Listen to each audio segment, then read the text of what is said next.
Ladies and gentlemen, please welcome to the stage your Master of Ceremonies for today, Dan Michaels.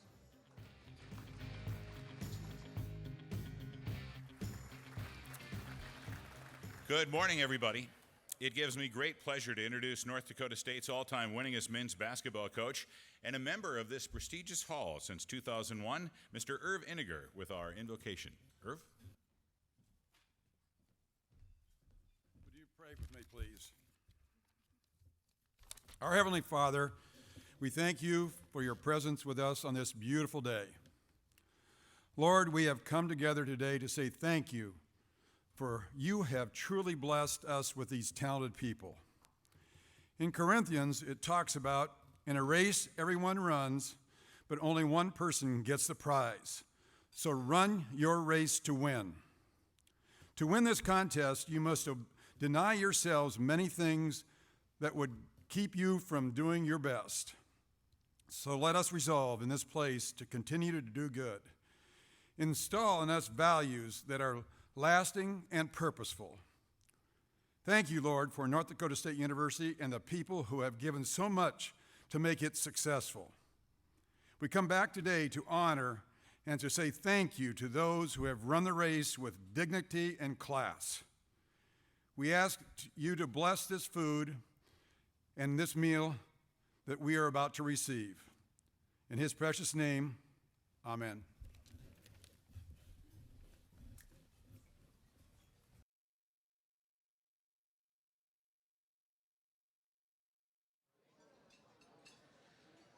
Ladies and gentlemen, please welcome back to the stage our Master of Ceremonies, Dan Michaels.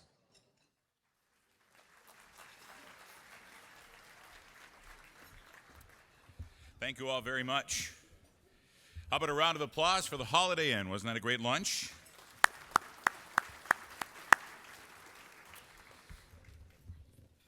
Ladies and gentlemen, under the direction of Dr. Sigurd Johnson, please welcome the Gold Star Marching Band.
Good job. We'll see you guys out there at 1 o'clock, loud and proud, tomorrow afternoon.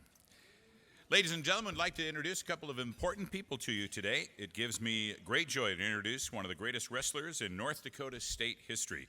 He is enshrined in this great hall since 1986, and he is the chairman of the NDSU Athletic Hall of Fame Committee, Mr. Lee Peterson. Lee, would you stand?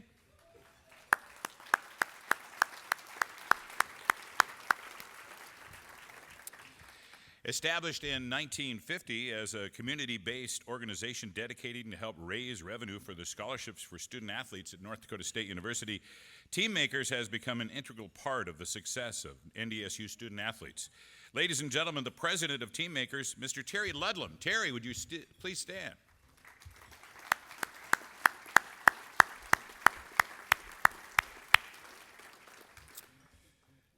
He's not only the executive director of Team Makers, but he has a long, dedicated history at North Dakota State where he was an all-NCC defensive tackle. He then coached the Bison for many years, helping them to a national championship in 1983. Ladies and gentlemen, Mr. Pat Simmers. Pat.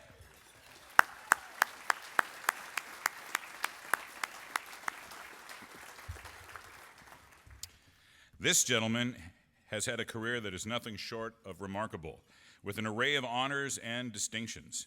He holds multiple national leadership positions in many professional organizations, and his accomplishments since his arrival at North Dakota State in 2010 are amazing. Ladies and gentlemen, the president of North Dakota State, Dr. Dean L. Brashani. Dr. Brashani.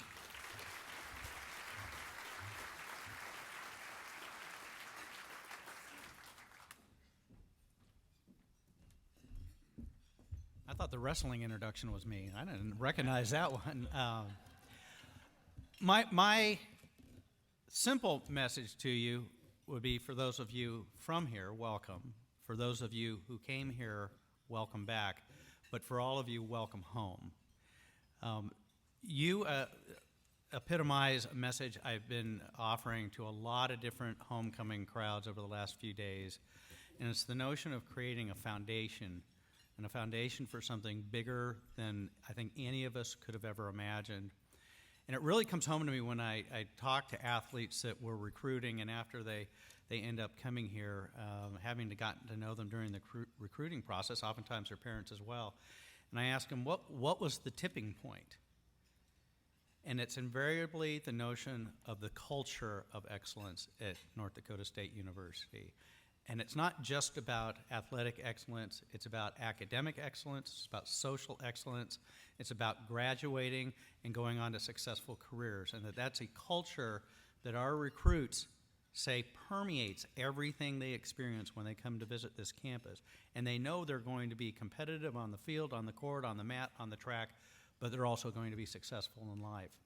And it's a differentiator for why they come here. And they understand and they learn that our coaches enforce that culture, our athletic department enforces that culture, but most importantly, their fellow athletes enforce that culture, because it's why they're here, is to be competitive, to be excellent, to be Bison.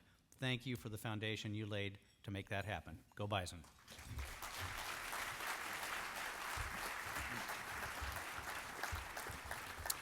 Thank you, Dr. Brashani. This gentleman didn't get a chance to step into his new role. He had to jump into it and run right in the middle of a fourth national championship by the Bison football team almost exactly 2 years ago today. Since then, he has impressively led an athletic department that continues to astound Bison Nation and the entire nation. Please welcome the athletic director of North Dakota State, Mr. Matt Larson. Matt.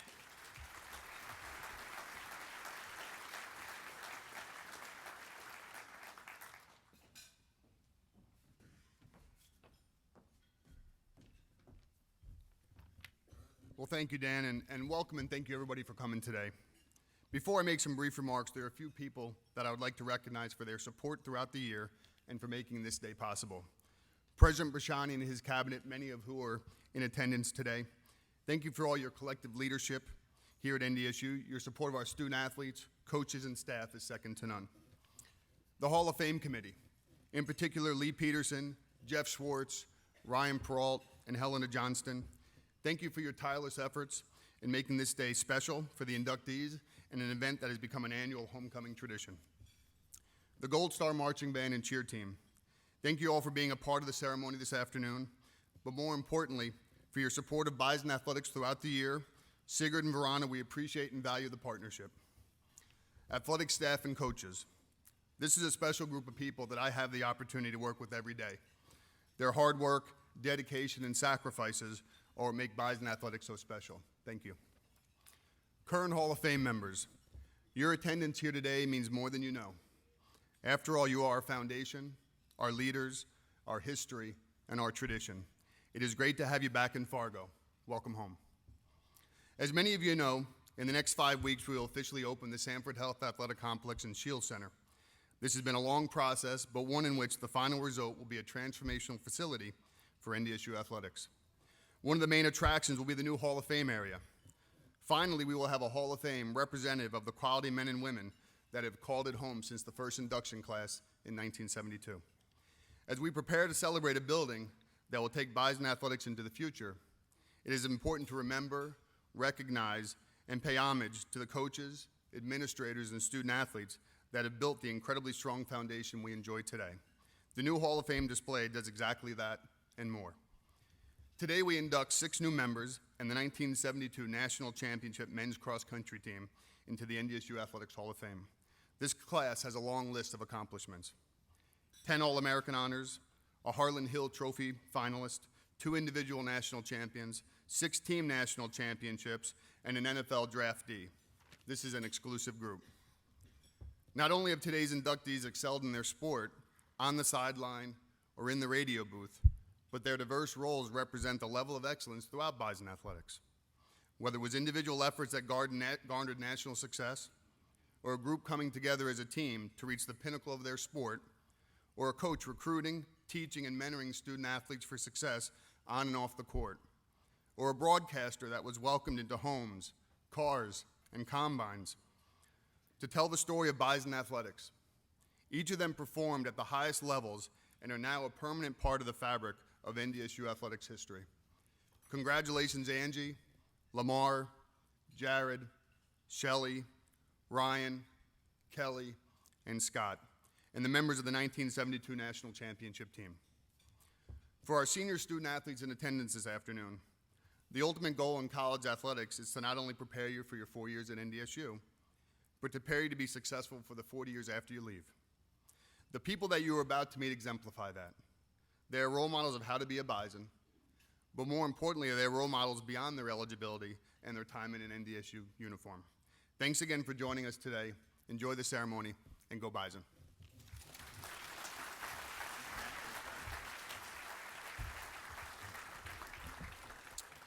As we prepare to welcome the 2016 Bison Athletic Hall of Fame inductees today, let's welcome the past honorees who are with us here today.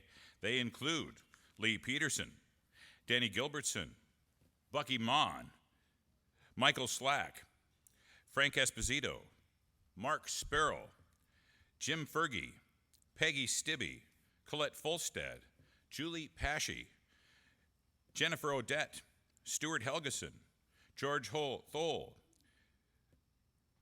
Phil Hansen, Dick Marsden, Len Kretschmann, Irv Iniger, Ken Clark, Pat Jacobson, Sean Fredericks, Rich Mischie, Jill DeVries, Darcy Wash, Jen Rademacher, Jane Gust, Ty Gerhardt.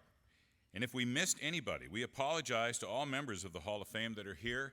We're sorry about that, but at this time, would all past members, whether you're on a team or individually in the hall, would you please stand now and let us recognize you?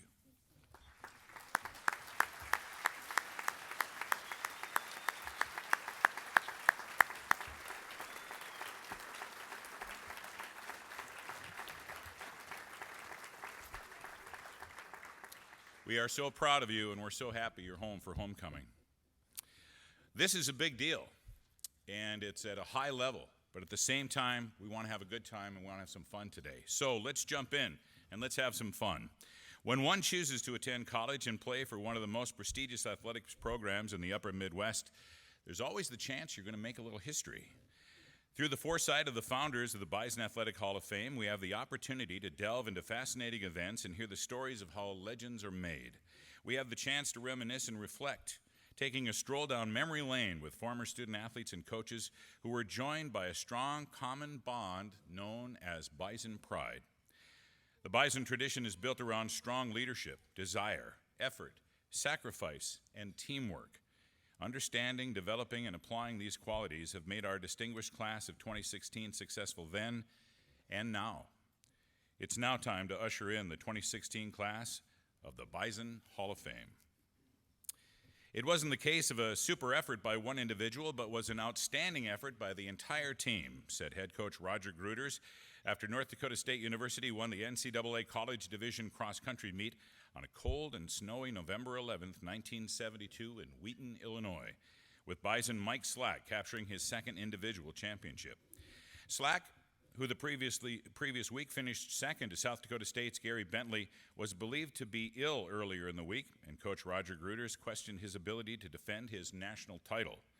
But blood tests revealed Slack was suffering from a short-term virus and would be able to compete. His time of 24:36 over the 5-mile Chicago golf course was short of his meet record of 24:19.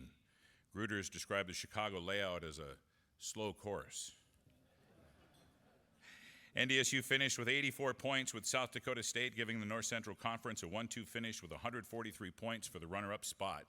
Defending champion Cal Fullerton was third with 158. Roger Schwegel was the second Bison to finish in 20th place. Dave Campa was 21st. Freshman Warren Eide was 38th, and Mark Busby was 46th. Slack, Schwegel, and Campa, by finishing in the top 25, gained little All-America honors. Rounding out the team were Steve Moe and Wayne Smedzrud. We present for induction into the Bison Athletic Hall of Champions the 1972 NCAA College Division Men's Cross Country National Champions. Representing that team is Bison Athletic Hall of Fame member and two-time national champion Mike Slack. Mike, come on up.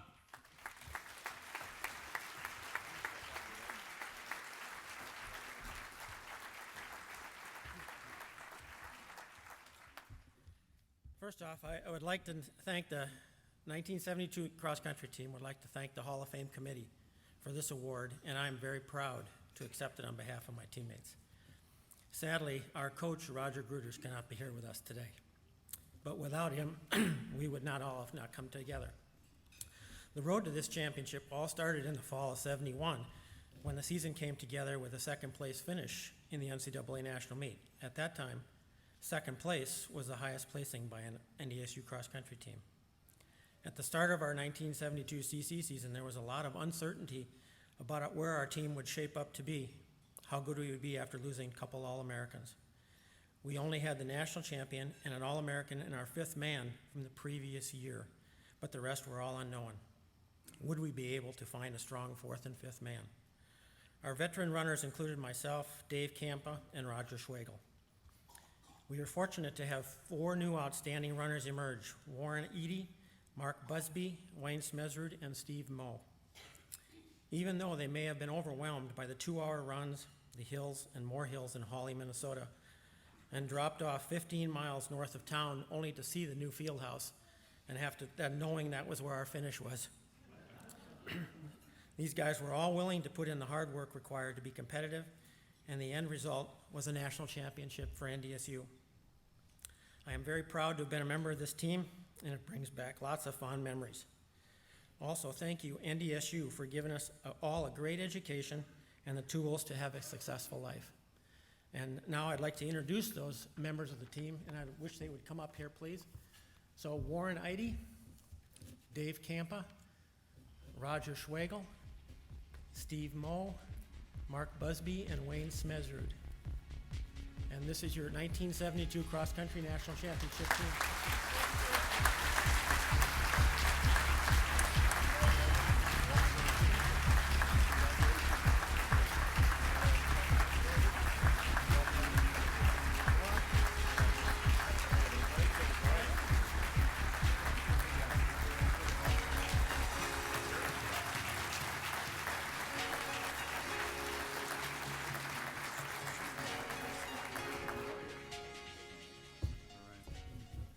Mike, if we could have you and the team stay up here for a little bit, have a little bit of a story to share.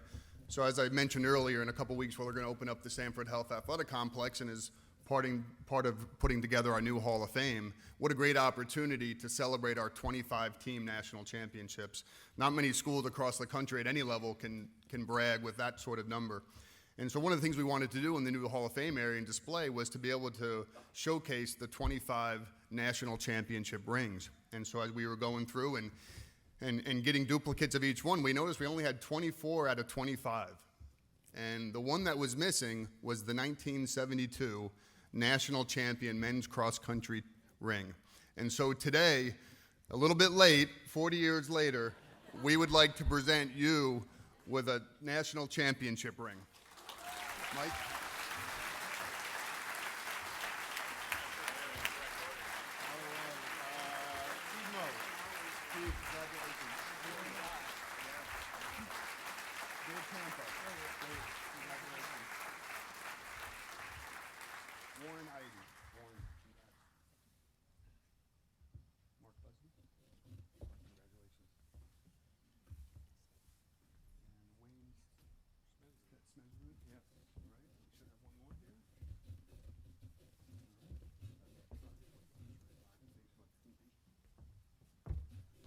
Thanks again, guys. Congratulations.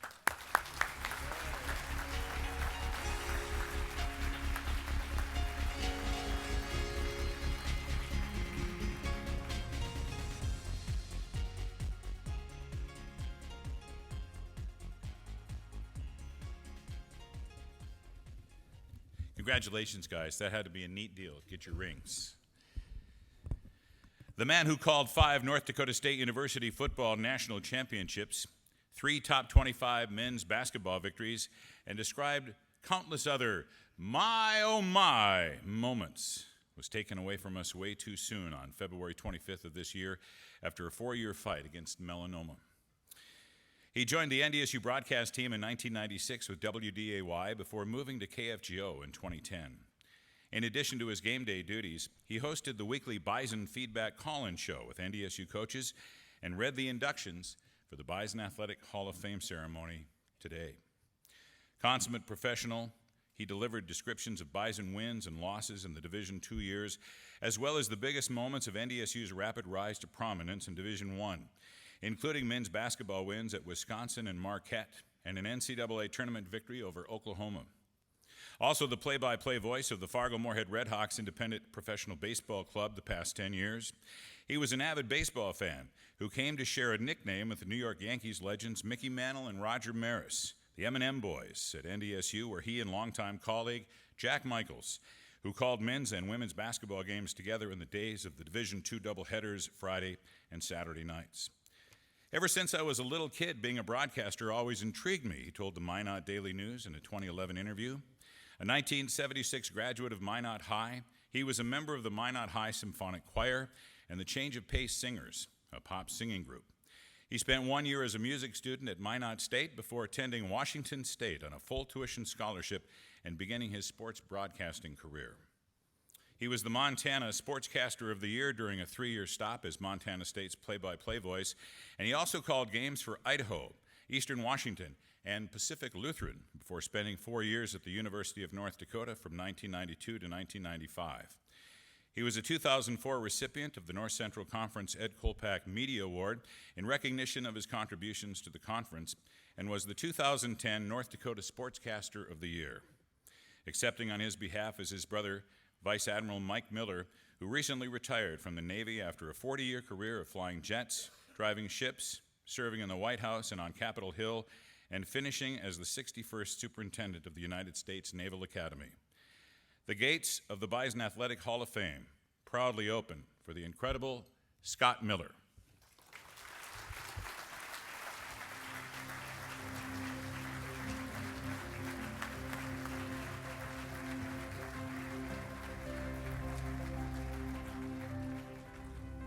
Well, thank you, Dan, for that warm remembrance of our dear brother Scott.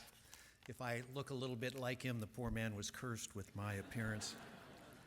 I'd like to thank President Brashani and certainly Matt, Lee Peterson, and the Hall of Fame Committee. Lee presented me with a bottle of wine that I was previously had been told was pronounced Mayomi, but he corrected me and says it's actually My Oh My wine. So if Michaels and Phil Hansen are a lot rowdy over there, we're the only table that actually has wine for this. Thanks to NDSU Athletics and all of Scott's friends that were able to make it here today. I know that Scott is with us here in spirit, and I find it reassuring to see so many remarkable Americans gathered here, representing the best in talent, sportsmanship, athleticism, and citizenship that our great school has produced. It's indeed an honor for me to be here to accept this recognition on Scott's behalf. Our older brother Bruce would have been here, except for he took a tumble off of his bicycle, so while he's got 4 screws in his hip, I'm up here, you're stuck with me. The Bison have been so kind to the Miller family, and while I was never able to sit in the booth with Scott, your innumerable courtesies to him have resonated through his frequent descriptions to me of all that you did for him. Were he here today, he would, of course, deflect the credit and attention to others, always more comfortable behind the mic than in front of the cameras. He remains, to this day, the kindest, most humble, and self-effacing person I've ever known. Scott came from modest beginnings, growing up in Minot in a middle-class family. He loved the Twins, the Vikings, loved the Ham's Beer Bear, and Old Dutch potato chips. He loved Seinfeld and could outquote anyone who was foolish enough to challenge him on thinking that they knew the scripts better than he. Scott was one of the very few people that I have known that knew what he wanted to be when he grew up from a very early age. While Brother Bruce and I would collect baseball cards, if we had dupes or triplicates, inevitably you knew those were going to be clothespin to the wheels of our bicycles. But not Scott. He studied them, treasured them, memorized their stats, and listened to how the players were described by various broadcasts. He would then lay the cards out as they would be on the field and would call imaginary games as his bat-shaped pen drove marbles into the carpeted outfield. We were all amazed and fascinated by this 6-year-old's grasp of sports and the nuances that define the attributes of great athletes, so many of whom are gathered here today. He loved pretty much all sports and was a good athlete himself, a passion equal to his love of music. He had a wonderful voice and loved to sing as well as sportscast. Scott cared for his voice like the remarkable instrument that it was, but his mastery of the details behind the lines was what made him so special. His thoughtful choice of words painted a lasting mental image of the actual play on the field or the court. So descriptive, in fact, that when I watched the Bison play, I turned down the sound on the television. I know some of you all have done the same thing, and marveled at how Scott could bring the games to life at a deeper level of understanding without a visual aid. He could paint the picture for us. Scott mastered his craft at several different universities before landing at NDSU, but let there be no doubt, this was his home. He loved the coaches, the players, the university, and the fans of Bison Nation. He understood that while many sports can be charted by X's and O's, that behind those symbols were very real people meeting some of the greatest challenges of their lives. He cared deeply for each and every one of them.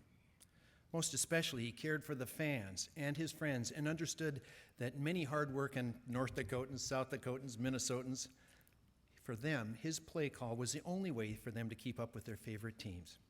He respected their work ethic and dedicated himself to a broadcast worthy of those who so passionately support NDSU. The university, in turn, is seeking to respect Scott's commitment to the Bison by establishing the Scott Miller Athletic Scholarship, and you may have seen some of the brochures for this worthy cause in the lobby. We thank those of you who are joining us to honor Scott's memory by establishing this scholarship that will perpetuate Scott's legacy. So while there's an overwhelming temptation for me to mourn the passing of a great brother and a talent taken from us far too soon, I'll close by reminding everyone that Scott never complained, never sought special favor or pity, and would not have us remember him as a victim of a dread disease. No, Scott Miller was a winner, a tireless worker, a dedicated Christian, and a wonderful friend to all who knew him. We celebrate that magnificent spirit here today and are just so darn proud to look at this award and exclaim, my, oh my.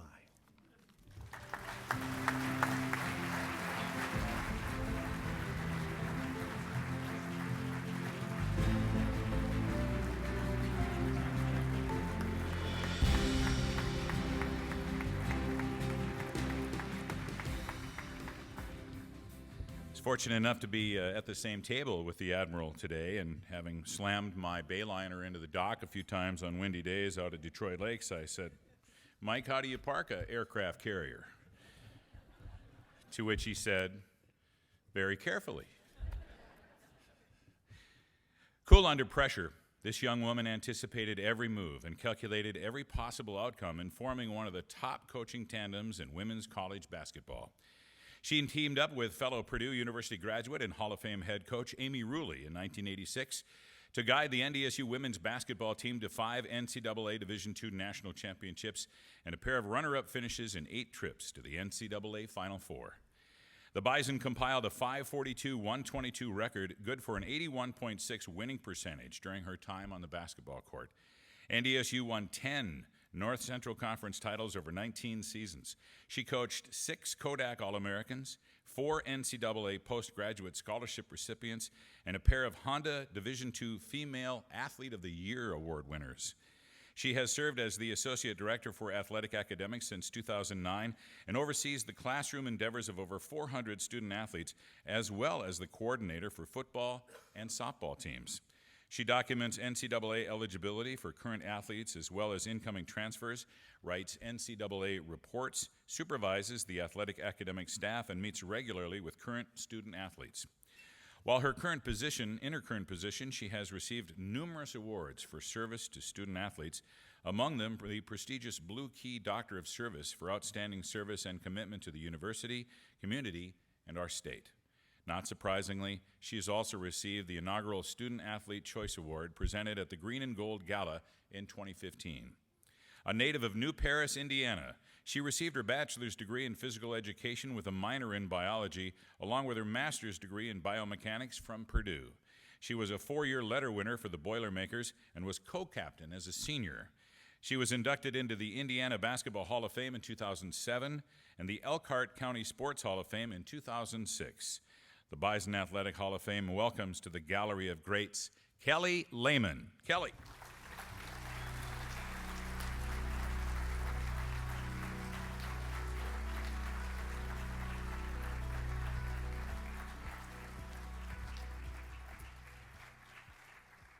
Don't panic, I have lots of sheets up here, but I don't see as well as I used to, so it's big print, all right? Thank you to the Hall of Fame Committee for the nomination. I'm very honored. Congratulations to all the inductees. It is an impressive class, one that I'm very humbled to be a part of. We will also miss you very much, Scott. Congratulations to all the Hall of Famers. Your hard work, dedication, and commitment to NDSU athletics has established a strong foundation in the legacy of Bison pride. As an assistant coach and eventually an associate head coach, you don't get up here to receive awards without a lot of help and support. So I'd like to take this time to basically thank a few people. I'm not going to tell stories on the team. There's too many. And what stays on the road, what we do on the road and what we do in the locker room stays there, okay? That'll be for later tonight. I would first like to thank Lynn Dorn. You established a strong women's athletic program. You were a good leader and a mentor to all athletes and staff. Thank you to Laura Australin. When my basketball coaching career was over, you hired me as the athletic academic person. You allowed me to coach again, but in a different way. Thank you. To Casey Peterson, who currently is my boss, your friendship means a lot to me. You allow me to do my job, guide me and support me, and I thank you for that. To my colleagues from past and currently, thank you for all your hard work, your friendship, your dedication to NDSU athletics. To a group of fine women that gave of their time, were very committed to women's basketball, Donna Turbizan, Betty Patterson, and Colette Folstead, our scorers table. As an assistant, I may look like I was under control and relaxed, but I wasn't. That group kept me sane most of the time, and it would allow me to chat with them before the game. To Jeff Schwartz. Jeff did a phenomenal job as a sports information director. He kept the women's names out there, kept us in the media so people would remember us. He did a great job of writing for scholarships for the young ladies. So thank you, Jeff, for your undying commitment to North Dakota State. Tammy Ruley, it was my pleasure to have coached with one of the best basketball coaches in the nation. You made my job easier as a recruiter, and most people wouldn't say that about a head coach. Your commitment, your dedication, your passion to your student athletes was unbelievable. It was easy for me to go out and recruit student athletes that I felt had potential because I knew you'd make them better. You teach them the game of basketball and the game of life. And without a doubt, you made my coaching experience so much better. You are a great friend of mine, and thank you. Now to the most important group, the players. You were the reason that I chose to coach. You brought the best out of me as a coach and as a person, and you still do. I hope I have touched your life in some small way to help you become the strong women you are today. And my friends, this award is really all of your, this award is really for all of you. As an assistant coach, we do what we do because we love the sport and we love our athletes. Thank you, and go Bison.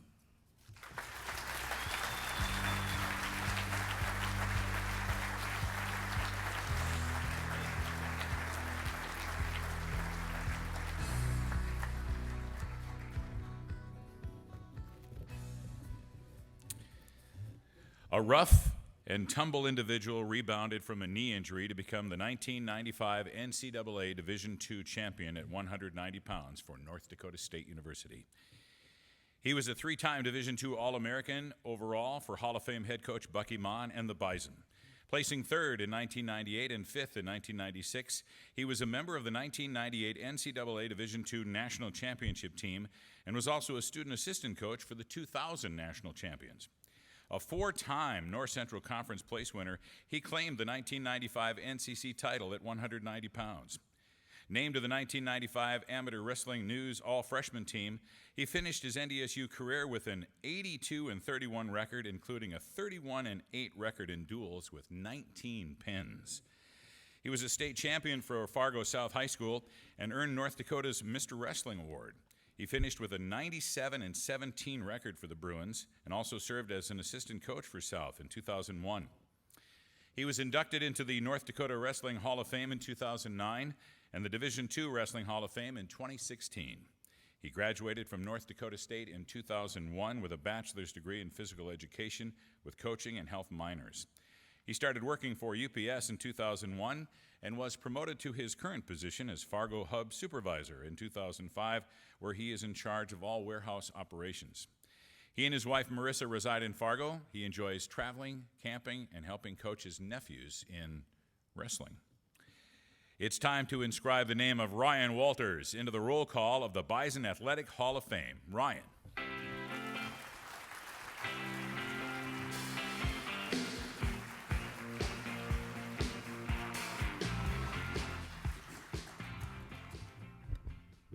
Thank you. I'm going to start out here by just saying happy anniversary to my wife, 16-year anniversary day. So, love you. Thank you to the Hall of Fame committee.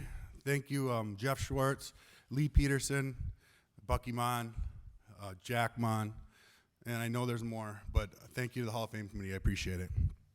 I was trying to think of a way to start this out, and I couldn't think of a good way, so I decided to think about what I don't miss. Cutting weight.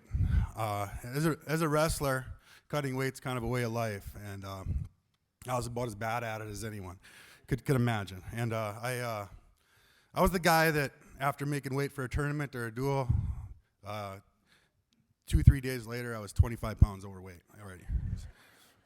Somehow I found it more worth it to scarf down a pizza and Gatorade, that kind of stuff, right after I weighed in,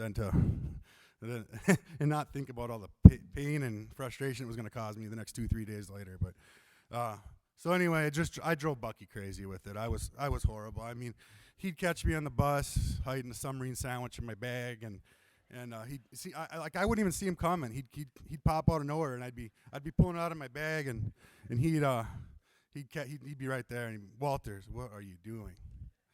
So like in 1996, we were going to South Dakota. We were going to wrestle South Dakota State, and our bus got snowed in to the Summit gas station, and so we were snowed in. It was bad. The blizzard was so bad, you couldn't even see the gas pumps from the gas station. So and there's like 100 other people stranded here at this gas station with us, and Bucky's, we're all cutting weight, and Bucky's like, you got to keep. We still could wrestle. You got to make weight still. No one's doing anything funny around here. Well, as soon as I walked into this gas station, there was this grill your own burger station right in the middle of the gas station, and it started eating away at me. And as the days, we stayed overnight. We were there for 2 days, and by the second day, I couldn't wait any longer. I snuck in there, and I was actually standing next to Chris Nelson. He's my teammate. He's now the head coach of Moorhead State, and he was trying, Wolters, what are you doing? And so I threw a couple burgers on there, and I couldn't do it I couldn't wait any longer, and just once again, Bucky out of nowhere, boom, comes shooting in, and Wolters, what are you doing? Sorry, except he doesn't use those choice words, but get back on the bus. Anyway, the match ended up getting snowed out, and we ended up turning the bus around 2 days later and going back and stuff. But anyway, I thought I'd share that story with you guys. But some of the really great memories at NDSU. For me, the 1990 we won it as a team in 1998. We won the team title, and that was special to me because we had a group of guys that had been with each other for 4 years wrestling together, and then just a great tight-knit unit of guys that were friends outside of wrestling and all that. And it finally came together. We won it, and it was just so much more special to me because of the team aspect of it, and it wasn't just individual accomplishments. And pretty proud of that. But other thing, I think back about NDSU. I know a lot of people have asked me, like, was it the right decision? Did I make the right choice by coming to NDSU? And I had a lot of other people that were recruiting me at the time when I was coming out of high school, and I didn't know if I made the right decision. So I went to wrestle for NDSU and Bucky, but it ended up being all the great people I met there, and I met my wife, friends that I'm still friends with. The administration was second to none. I can just remember walking into the NDSU coaches' offices and seeing Nancy's smiling face looking at me, and is Bucky there? And I don't think there's ever a time when you didn't have to get on a waiting list or anything. She would just say, "Yep, Bucky's in his office. Head back." And the guy always had time to talk. He always had time to listen, whether it was about it didn't matter if it was about wrestling or you're having trouble with the class or whatever problem. He always had time. So a lot of people know Bucky as a great wrestling coach, which he is obviously, and they know like tough makes you're gonna work your butt off for Bucky and all that stuff. But a lot of people, I like to point out that after I was done at NDSU, I was applying for teaching jobs, and he had no problem reaching out and trying to help me get a job, to be as a reference and stuff like that. So the care was beyond just as a wrestler. It was, he actually cares about the people he was with, and coach. So yeah, now 20 years later, did I make the right decision? I know I made the right decision. I wouldn't have met all these great people, all you people, and it's an honor. So this is really unexpected. I just want to say a couple quick thank yous while I'm here before I go. Really thankful for my family, my brother, my sister, all right here. I couldn't have more supportive parents. They've been with me the whole way. I go to every tournament, everything. They here tonight, everything I've done, they've been around. So, and just Roger Kish, I want to do a little shout out to you. Great job. He had big shoes to fill, and he's had some really good teams now after Bucky. Already had some All-American, Division I All-Americans. Getting good recruits in every year. The team's he's impressive. So thanks, Roger. Keep that up. I hope I'm not missing anyone. I know there's a lot of people that helped me along the way, but I appreciate everything, and it's a great honor. So thank you.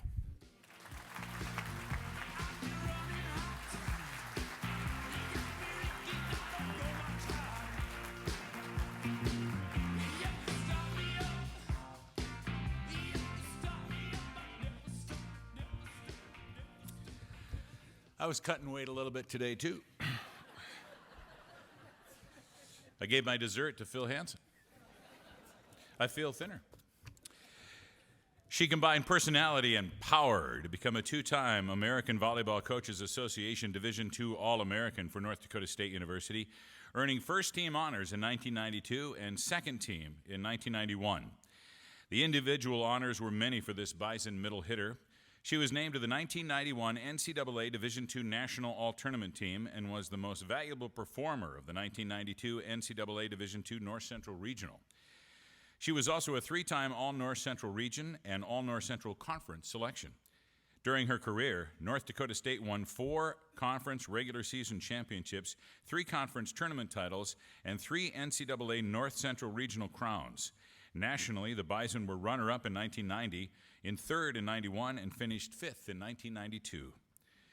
On the NDSU career charts, she still ranks 2nd in attack attempts, 4th in kills, kills per set, and points per set, 5th in points, 6th in block assists and total blocks, 8th in solo blocks, and 9th in sets played and digs. A native of Alexandria, Minnesota, she was a 2-time All-Central Lakes Conference performer on the volleyball court. She was a Minnesota Miss basketball finalist and named to the Minnesota All-Star team in 1990. After graduating from North Dakota State, she worked for Tharaldson Enterprises as an operations manager and general manager. She left the hotel industry and embarked on an award-winning career with Bayer Healthcare and Myriad Genetics. Currently, she is the national account manager for Essentia Diabetes Care, working with managed care plans like CVS and Caremark, Express Scripts, and Prime Therapeutics. She and her husband, Pete Grove, have been married for 20 years and have 3 children, Jackson, Ella, and Grayson. Without further ado, the Bison Athletic Hall of Fame welcomes Angie Converse Grove. Angie.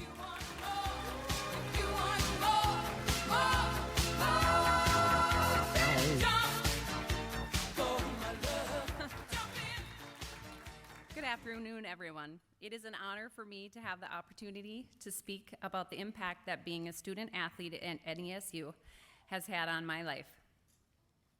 Today, as an inductee into the 2016 NDSU Athletic Hall of Fame class, I'd like to thank the Hall of Fame committee for recognizing me as part of this special group and also congratulate all the fellow inductees into this year's class. Congratulations. So like all of you, there are many people to recognize and thank for supporting me along my journey as an athlete, and the only words I can hear in my head are, "It takes a village." So there are many to thank, but certainly I would not be standing here without my mom and dad. As a parent of 3 children myself, I acknowledge that hearing "thanks, Mom" or "thanks, Dad" is very welcome. So my parents sacrificed many things in order to see that my brother and sister and I went to college. And we would all argue on who was the biggest pain in the butt to get through college. But through my parents' commitment to see we were all educated, they made it happen. And so I want to thank you, and that statement will never be enough. I love you very much. Next, I want to talk about my teammates, coaches, and roommates. I will tell you that part of my village included one upperclassman that, unfortunately for her, was put in a leadership position to make me a better player and a harder worker. Dr. Julie Sherman-Pashy, assistant professor here at NDSU, taught me to lift weights, to work harder than I ever thought I could, and on only one occasion was she not assigned to be my roommate on a road trip. Oh, but wait for it. Yes, she was assigned to be my roommate. Julie, please report to the room with Angie. Poor girl. I also wanted to acknowledge the 2 freshmen that came in the same year that I did, Trudy Johnson and Tammy Anderson. You 2 got so lucky when I forgot the VCR at the Colorado Hotel. And Tim Mosier had to race back to the hotel and then back to the airport so he could make his flight back to Fargo. But because of that, we all know who has everything. Don't worry, Angie has everything. So I also want to thank Zandra Bina. Zandra, for recruiting me, this girl who had only raw talent and some grit. I want to thank Lynn Dorn, who I know thought I wouldn't graduate. Well, there's probably a couple more of you. Jolynn Montgomery, Tim Mosher, and Patty Ford, for all deciding they would put the work into me even before I decided I would work hard for them too. That investment they made is something I'm very grateful for because I didn't start out great. They helped me be better. I also want to thank Wendy Kohler and Denise Anderson, who were my Alexandria High School coaches, and believed that the transfer in from a small town was worth the standing up for. Another part of my village were my roommates, Trudy, Vicky, Paula, and Amy. These are the friends that made it all real. They didn't care what happened in the gym, they just wanted me to do the dishes, just once do the dishes. But they snuck into games, they cheered on our team, and they kept up the home while we traveled, and they treated me like a friend. Lastly, I want to talk about what being in athletics has made to me over my lifetime and the impact it's had on me. Being part of athletics has been a significant influence on my life and really has been the foundation of who I've become. There's no other group of skills that I've learned throughout my life that have been more impactful on me than athletics. And that's a bold statement, but I really, for me, have to say that that's true. For an example, the competitive nature of sports has stayed with me through my career, and the sheer knowledge of not wanting to be second or not be the best is a significant motivator for me. Whether it's been working hard for the next position or competing for a sales ranking at an organization, the skills that sports have trained me for are some of the most important for me now, and I apply them on a daily basis. Other memories that built that foundation: weight room, pull-ups, are you kidding me? I weigh a lot. Two-a-days, Tin Man. Well, you're hurt, then you can get on the bike for the next 2 hours. Extra cardio in the pool.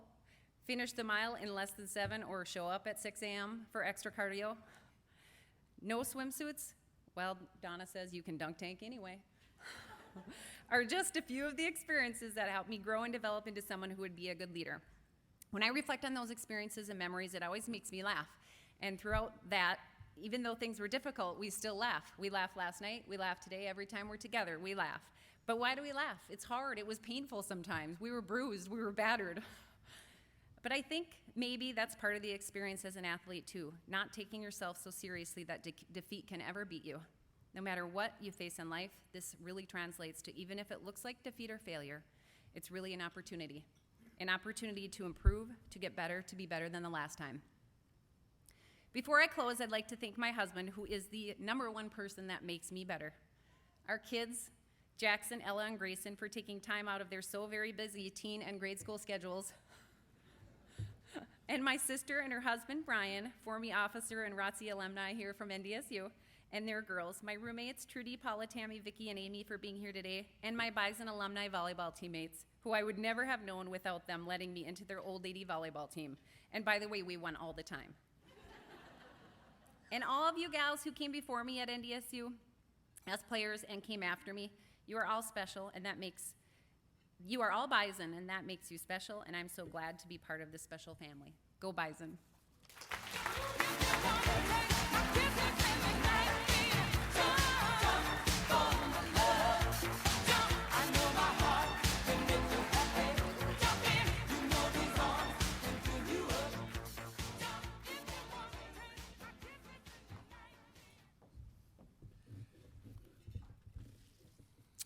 When North Dakota State was on defense during the late 90s, it seemed as if there was a no trespassing sign in the middle of the field. You see, that's where this 3-year starter played, at inside linebacker. He was a first-team All-American selection his senior year by the Football Gazette. He was named second-team All-American by the Associated Press, Daktronics NCAA Division II, and D2Football.com in 2000. He was also a 2-time first-team All-Midwest Region and All-North Central Conference selection. He set the tone for a defense that helped the Bison advance to the NCAA Division II semifinals in the 2000 season.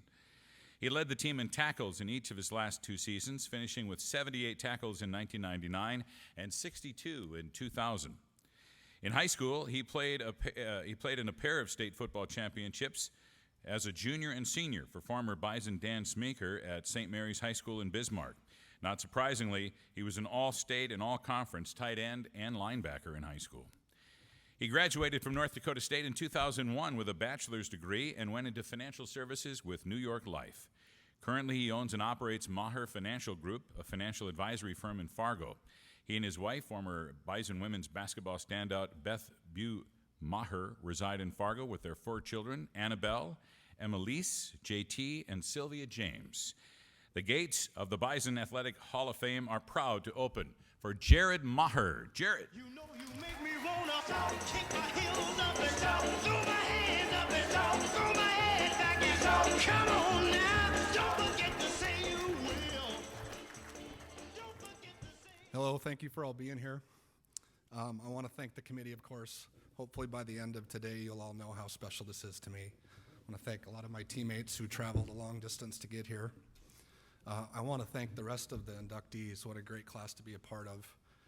I got to watch Rhino and Rhein Wolters compete when we were all in college. Lamar, what a fantastic thing to be teammates with a Harlan Hill finalist. But my memory of Lamar really points to how good of a guy he was in college. He was just a really nice man. It's going to be a lot of fun spending time with him here for the next couple days. Kelli Layman recruited my wife.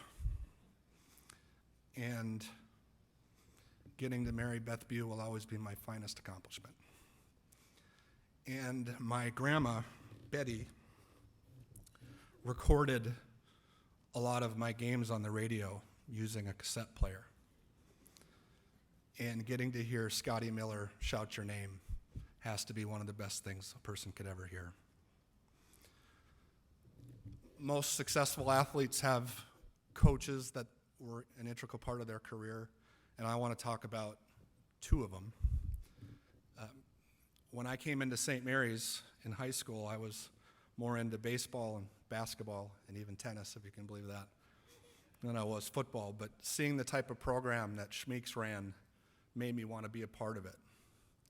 And one of my proudest seasons at NDSU was in 1998 when I got to look to one side of me and see All-American Ben Oneman, and look to the other side of me and see All-Conference Luke Schaefer, all St. Mary's kids.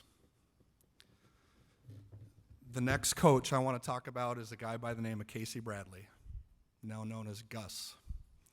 He was a first-year position coach my rookie year.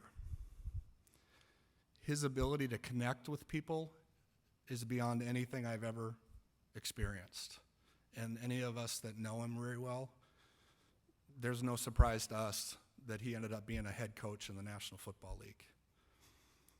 Story about Gus is, I think when you're a new coach, you yell a lot more than when you're a little bit more established.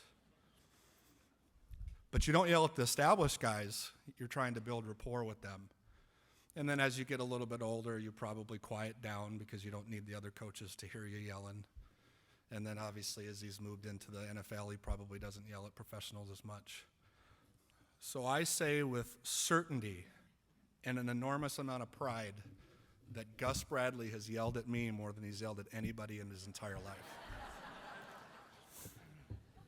We had that conversation a couple years after I was done playing, and he told me that a guy by the name of Dan Schmeeker told him that he'd get more out of me if he made me angry.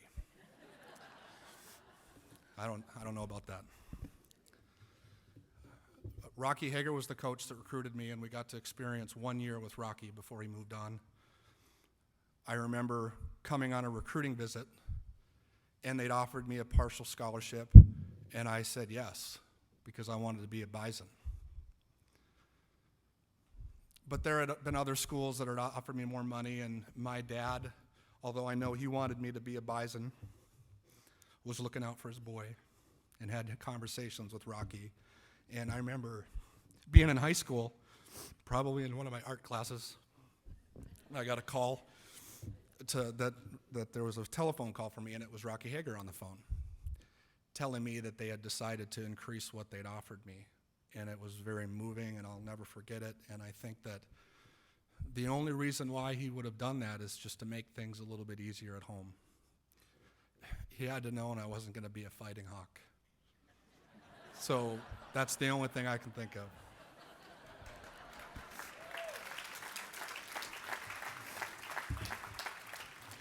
A couple years after we were all done playing, one of the coaches on the staff had told some of us that in the 10 years that they had signed classes, they thought we were the worst class they'd signed.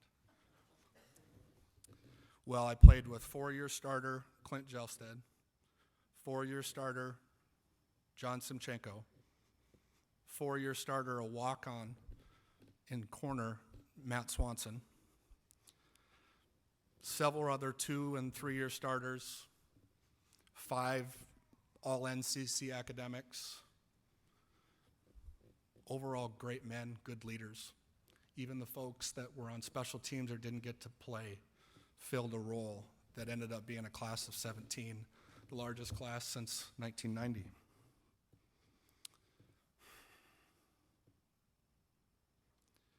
I was with a group of my high school friends when I got the call from Coach Kleiman about this. They weren't Bison guys. Later at the campfire, one of them asked me what I'd rather have,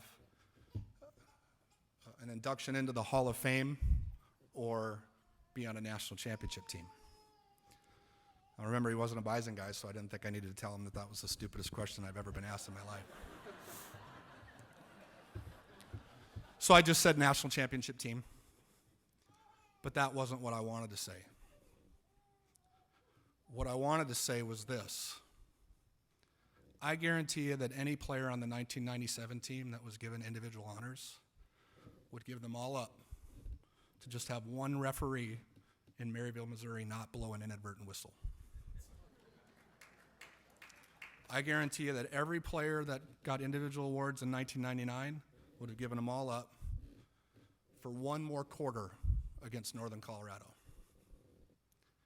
And a lot of the 2000 team here that was given awards would have for sure given them all up to get to play one more game against a team in Mississippi, even if we had to play in cat litter that was painted green. One play, one quarter, one game. That's the sport. Which to me makes what this team has done the last 5 years so amazing. Even more so amazing than anything other is one play, one quarter, one game. They've gotten it done consistently over and over again. And I'm so proud to be a part of this. And tomorrow is going to be a great day. Thanks, everybody.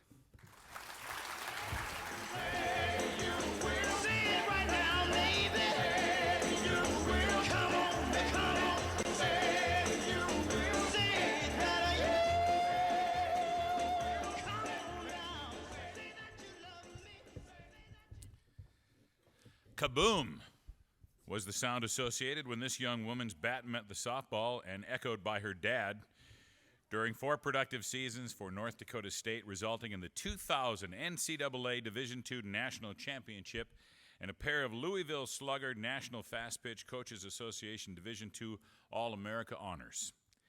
The 1998 North Central Conference Freshman of the Year, she played on 4 NCAA tournament teams, including a pair of regional championship teams. She was a 4-time All-Region and All-Conference selection. She was a 5-time Conference Player of the Week during her career. She is the program's all-time leader with 53 home runs, 82 doubles, 263 runs batted in, and 605 total bases.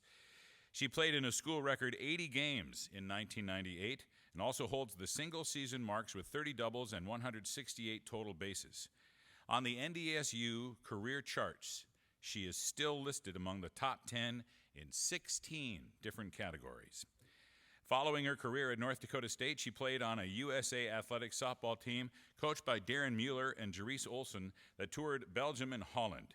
She played professional softball for Italy on Ranche dei Legionnaires, Norwegian, earning a spot on the All-Star team that took on the Spanish, Italian, and Venezuelan Olympic teams. At Tartan High School in the Twin Cities, she was an all-region, all-conference, and all-tournament selection in volleyball, basketball, and softball. She married Matt Rowedder in 2007, and they have a son, Merrick. She works currently with the City of Oakdale Public Works Department and coaches varsity softball at Matamidi High School. It's time to add the name of Shelly Rhein Rowedder to the roll of the renowned in the Bison Athletic Hall of Fame. Shelly.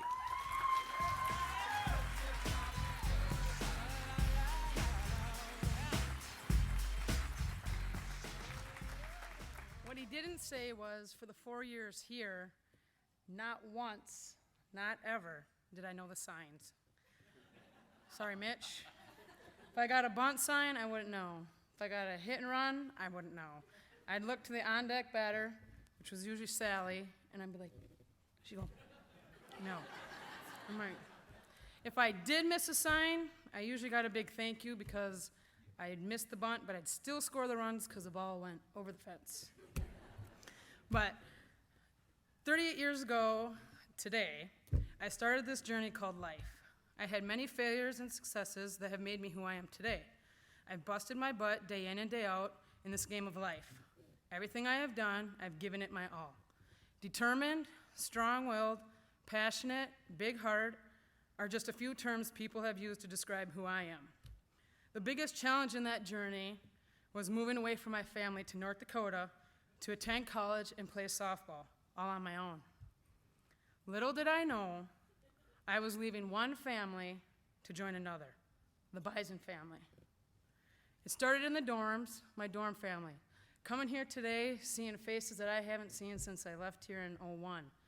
Andy Knoll in the dorm, my roommate Dorothy for 5 years who played volleyball, Jamie Berry, Aaron Diddy, football, watching the Super Bowl in the dorm rooms with these guys was a lot of fun. So to see your faces today, it's good to see you guys. Baseball family friends, faculty, phenomenal. Schwartzy, I still hear the kabooms because the balls still go over the fence. But most importantly, my softball family. Mitch, Darren, Susan, Mike, who's not here with us any longer, but I know he is. Mitch's parents, Darren's parents, and my teammates. I am so grateful for you all. You were my new family. You guys did so much for me when I was in school that thank you seems inadequate. But sincerely, thank you. You guys have a huge impact on who I am today, and for that, I'm eternally grateful. My teammates, I thank them for pushing me day in and day out through all of our workouts. From lifting, water polo, cardio workouts. We're softball, Mitch. Not track. As we're watching the basketball team up and down to get their jersey. To the endless hours on the stage hitting drills in the BBF. Yes, on the stage of the BBF. This big. 11 hitting stations, tees, soft toss, and a live pitching net, all on the stage at the BBF. To my parents, Jim, Deb and Scott, sisters Kim, Lynn, brothers Mike, brother-in-law BJ, and the ones that couldn't be here today, my aunt who is here today, and the rest of my family. But to the ones who aren't here today, I thank you for the endless trips to all of our games and tournaments for those 4 years. Even if it was to Fargo to watch me play in 20-degree weather, snow on the fields, flakes coming down, and 50-mile-an-hour winds. You guys stood out there and watched us play. To all the parents and fans that came to watch, I thank you. You can ask any teammate. We couldn't have played our best if our dads weren't lined up in their correct order along the fences. Today, the Rhino clan is all here. I thank you from the bottom of my heart for all your love and support through my softball career. Some of the wonderful memories. Well, I shared that didn't remember any signs for 4 years, but let's see where we're at here. I'm a softball player, not a speaker.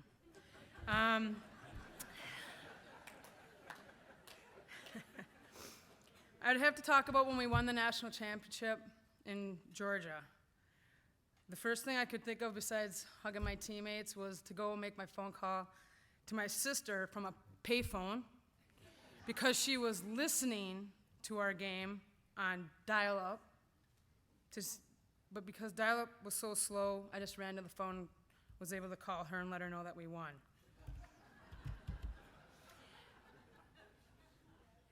I wish the videos came out sooner because I would love to just go watch all these games that we played over the years because now they're just memories. We still have them, and when our teammates get together and talk about it, you just laugh. But to sit and watch some of those games would be fun because we're not that good anymore, so it's nice to watch when you were good. and show my son just how much fun it was, or my in-laws who are huge, huge Gopher fans. And I said, well, that's because you didn't know me in college, because you would be huge Bison fans. During the national championship game, it was the bottom of the 7th, and if anybody knows me, I'm the most superstitious person that probably played softball. I had a bag of luck that traveled with me from high school into college that had just trinkets from anything. We were in the bottom of the 7th with 2 outs, and the umpire, when I squatted, was about this tall, and the umpire was like this over my shoulder. I'm like, this will be interesting. He said, Rhino, you've been a hell of a catcher. You catch a great game. He's like, it's been an honor to umpire behind you. This one's on me. I'm like, he's like, congratulations on being national champions. I said, whoa. 2 outs. 2 outs. One more. That's like jinxing your pitcher who's pitching a shutout and there's still batters. You don't do it. I said, shh, it's not over. Just wait, one more batter. And he was like, no, this one's on me. I'm like, what? Get down, call the pitch. Pitches the ball. Julie Frann pitches the ball. Strike one. I'm like, whoa, I know what he's doing. Okay. Next pitch comes in. It's another strike. Your fingers are starting to shake because you're just about to win a national championship. Third pitch comes in. Julie strikes the batter out. Game over, and we win it. Everybody runs to the center. It's one of the best moments that you could ever have being a player. Few minutes, 20 minutes pass by. I look up. Susan is sitting up in the stands all by herself. Mitch's wife, soaking it all up. Go up to her, sit next to her. Said, Susan. Yep. I'm like, we did it. We won. We really won. Fargo, North Dakota just won the Division II softball championship. Yep. That was the end of the conversation.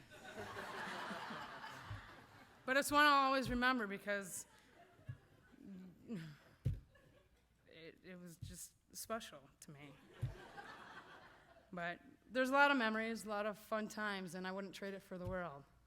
Thanks to my family today, my in-laws, and everybody, because I still do play softball, and I still do play a lot of softball. And it takes an army, it takes a village to help with Merrick, my son, watching him, but he spends many hours out on the ball field as well. But thank you guys for all your love and support. Congratulations to all the inductees. Go Bison.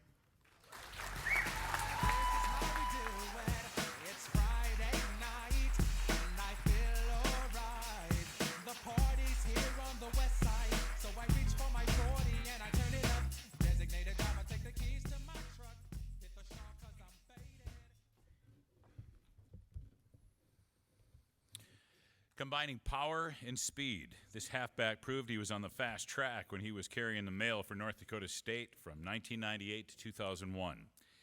He led the Bison in rushing for 4 seasons. He was one of 3 finalists for the Harlan Hill Award as the nation's best Division II player in 2000. He was a consensus first-team All-American that season by the Associated Press, the Football Gazette, American Football Coaches Association, Daktronics Division II, and D2Football.com. He was a second-team All-American in 1999 and honorable mention in 2001. He was the first NDSU football player to become a 3-time All-North Central Conference first-team selection. He left as the program's leading rusher with 4,700 yards on 783 attempts in 41 games from 1998 to 2001, including a then NDSU single-season record 1,727 yards and 23 touchdowns in 2000. He went over the century mark in rushing 31 times, including 4 200-yard efforts. He rushed for a then school single-game record 260 yards against South Dakota during the 2000 season. He led the Bison to the 2000 NCAA Division II semifinals, gaining over 100 yards in 3 playoff games. He played in the 2002 Senior Bowl in Mobile, Alabama, and participated in the NFL Combine. He was the 84th overall selection in the 3rd round of the NFL Draft by the St. Louis Rams and went on to play for St. Louis, Miami, Philadelphia, and Detroit from 2002 to 2006. He was an all-state running back and safety in high school in Milwaukee. His team went 23-2 and was a two-time conference champion as he gained 3,100 career yards with 55 touchdowns and 13 interceptions. He was also an all-conference performer in basketball and an all-state sprinter in track and field in high school. Following his 5-year NFL career, he worked 4 years as a youth advisor, mentor, and coach in his hometown with a nonprofit organization, the Running Rebels, which provides services and direction for inner-city youth. His family life consists of his mother, Sharon Gordon, grandmother, Amy Words, 2 sisters, Tamika and Shamika Gordon, 2 daughters, Kaya and Mahila. I asked Lamar about this before the ceremonies tonight. I want to make sure I get her name right. It is Mahalia. It's Kaya and Mahalia Gordon. His girlfriend, LaShante Mills. He currently works as an operational technician for Delta Airlines. The Bison Athletic Hall of Fame welcomes one of the greats of the gridiron to the gallery of the renowned as the doors proudly swing open for Lamar Gordon. Lamar.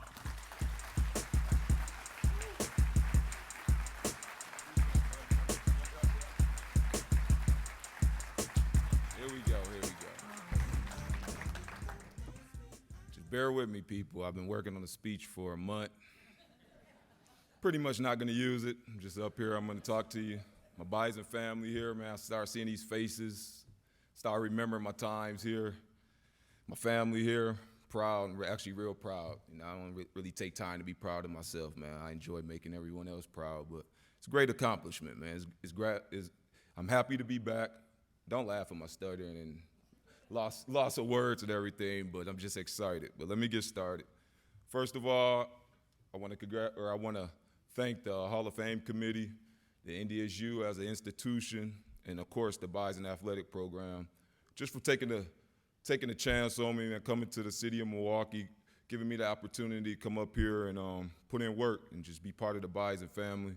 It grew on me. I really know what it means after these years, after leaving. I'm just proud, man. I enjoy watching other people have success. I enjoy seeing other people get the opportunity to live out the dream like I did. And when you enjoy that is you know that you're a Bison for life. You're part of it. First of all, let me get to my family. Man. How do I want to start it? Pretty much, I've got a feeling at a young age. I don't know, when I first started playing sports, about 12 years old. You know, I just go out there and play. I started playing for the school, and my family started coming to games, and it's this feeling I got. It's better than all the vitamin water you can drink. It's better than any other high you can get. It's the feeling of when you make other people proud. It's something about that's how I pretty much try to live my life.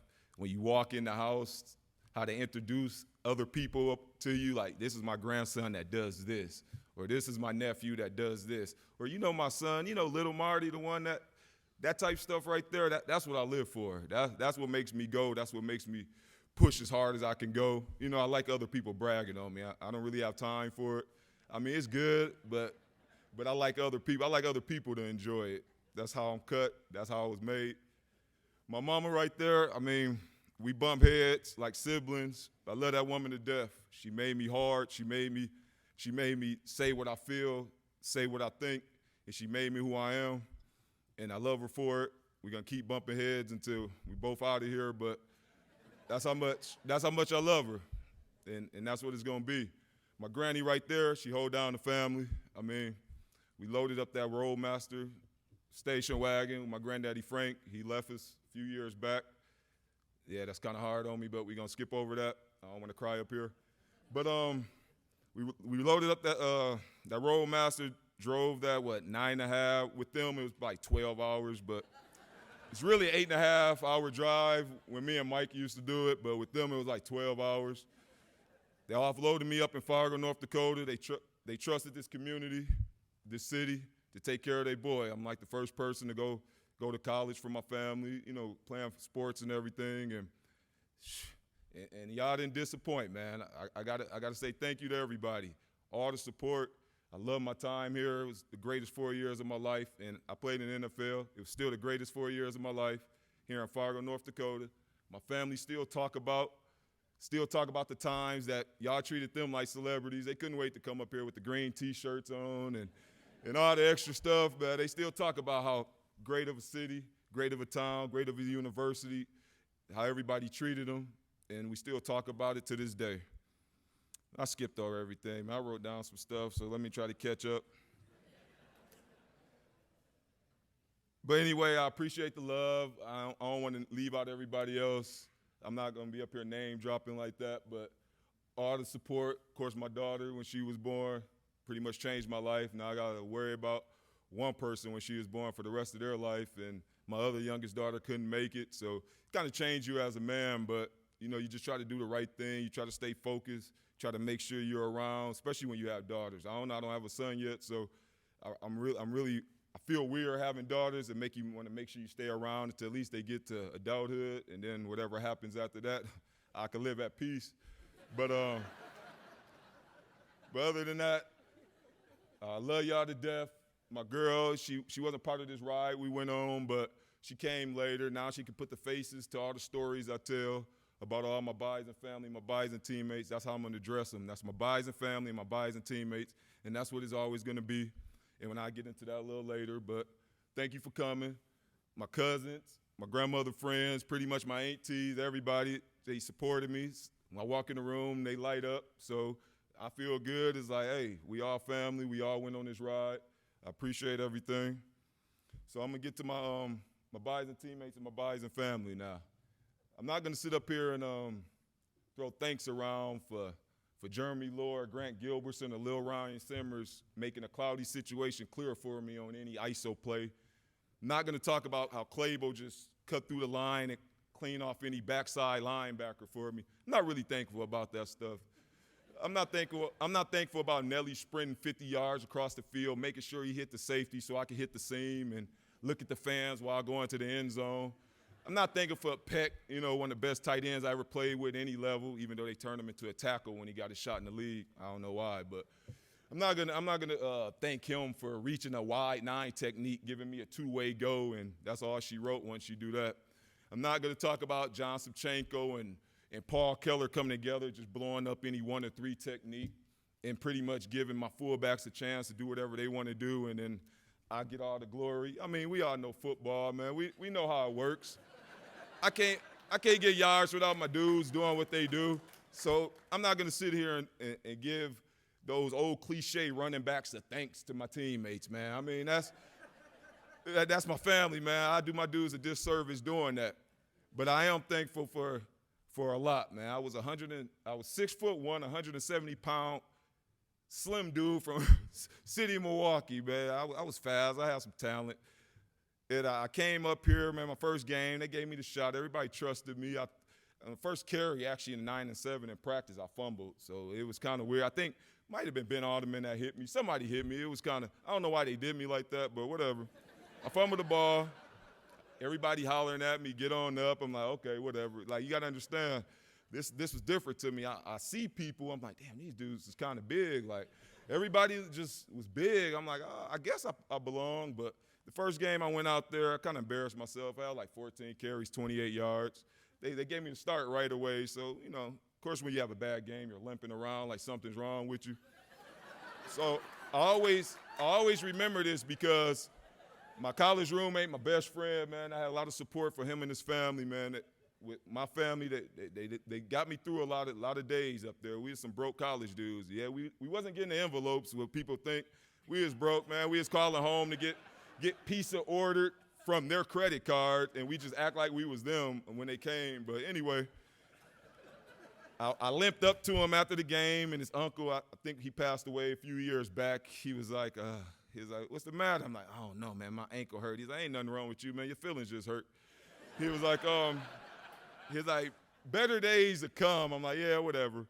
So anyways, obviously, I didn't start the next game after that performance. So, but nobody lost trust in me, man. Nobody lost faith in me, and pretty much got to work. Started to learn the system. Started to understand what was going on. So I ended up rattling off in my true freshman year. I ended up rattling off last 4 games, 100 yards. So, you know, now we're going into off season. I felt like, okay, I could do what I could do. I was still probably about 150 at that time. I lost so much weight So now it's time to hit the weight room. Now, mind you, I never worked out.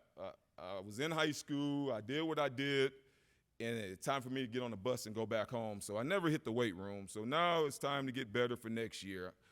I go in the weight room, man, I'm seeing these dudes work, man. I'm seeing these true Bison hit these weights and throwing up stuff. Maher walking around, looking all big, arms everywhere. I'm like, and I got some young dudes coming in. Everybody just pushing me, so I'm kind of embarrassed because I didn't know how strong I was. So I started hitting the weights, man. I'm getting pushed by these dudes. I'm getting encouraged to get better, and we're forming a real bond. I'm starting to follow the lead. I'm seeing people like Jelstead and like the Ronnie Steffens, the Skybirds, and the Straylows. These are, when I was young, these are the older dudes I'm looking at, the Straylows. Of course, Kevin Feeney, he always, for some reason, I think he was a good liar, but he always was encouraging me. When I fumbled the first game, I had 2.1 yards of carry. He always was in my ear just encouraging me like I was out there balling. So I always can remember that voice in the huddle, and I always respect him for that.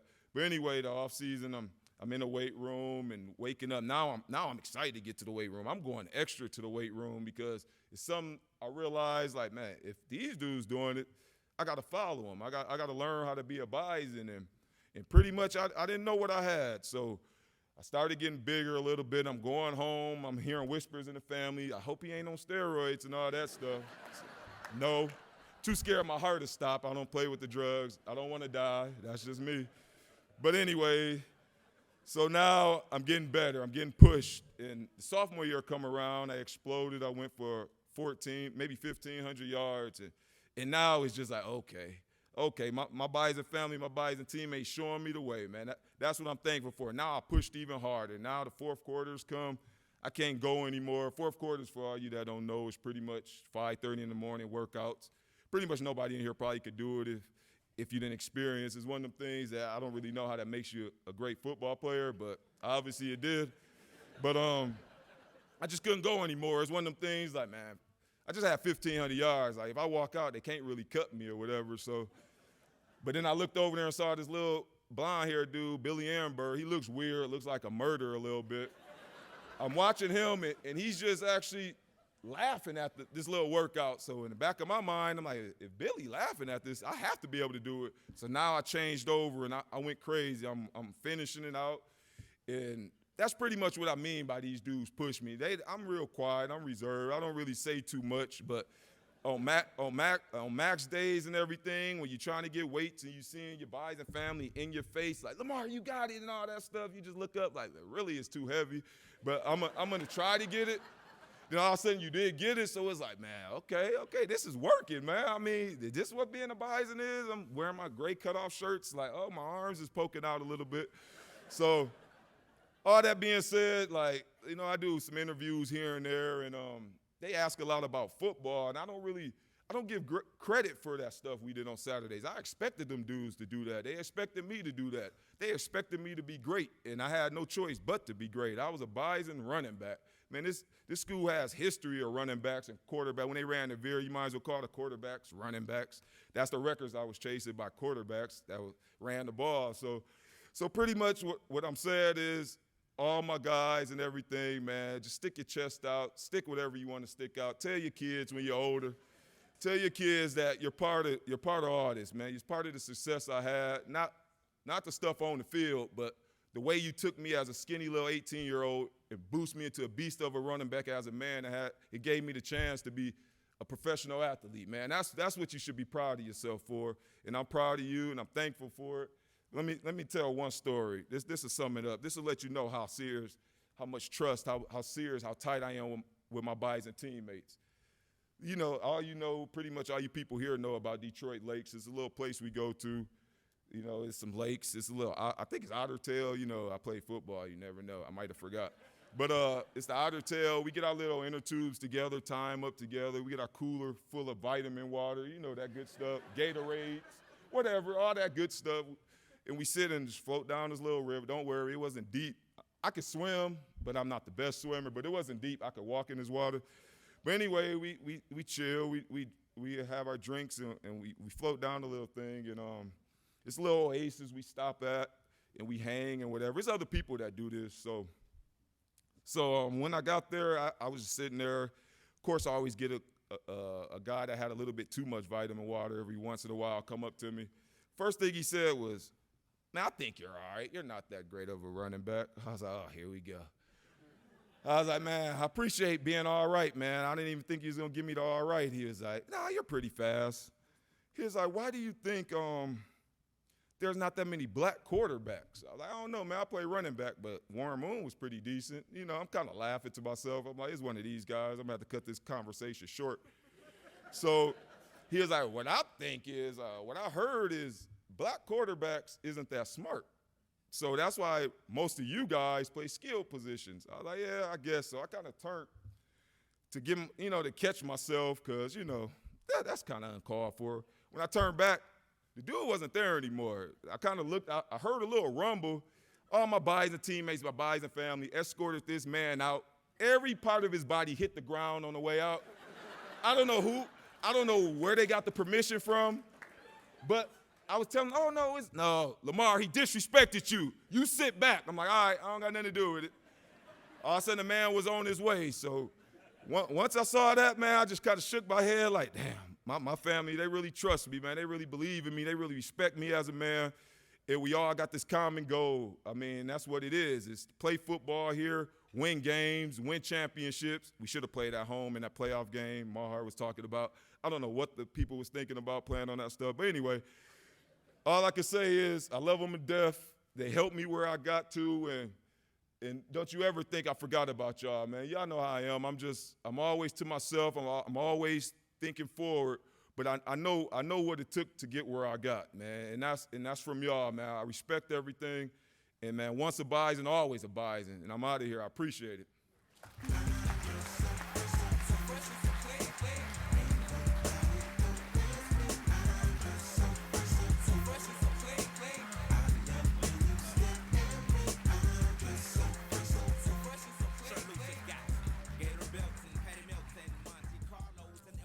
What an absolute thrill to be here today to watch the class go in 2016. Want to remind you there's all sorts of things going on with homecoming over the next days through the weekend.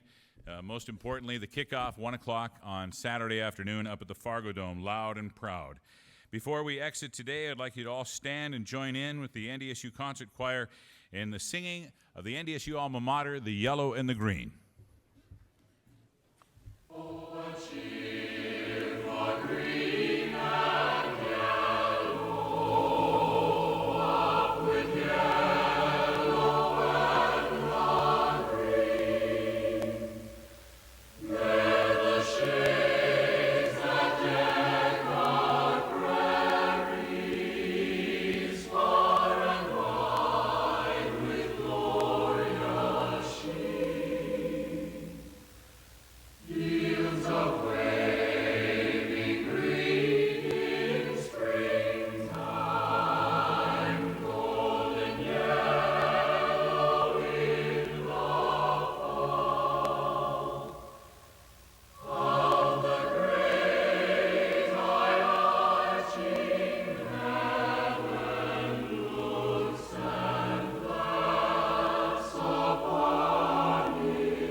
The pride of North Dakota.